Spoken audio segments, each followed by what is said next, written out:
Cleansing the nation is holy work. God's truth matters more than your feelings or your rights. After all of the monstrosities committed by Christianity, how do we not realize that biblical doctrine is literally the makings of a monster 101? So no, Christian nationalism isn't some new extremist movement.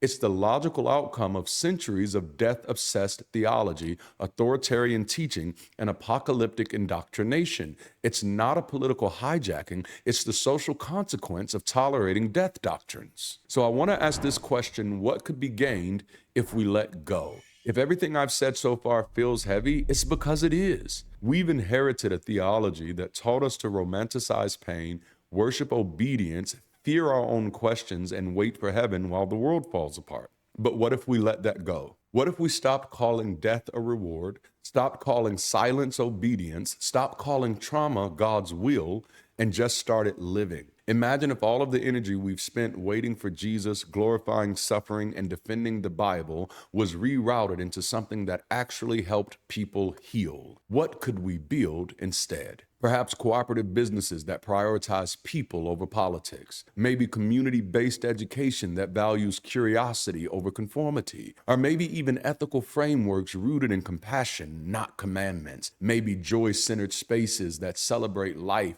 art, and rest. Therapy and body work that helps us process generations of grief.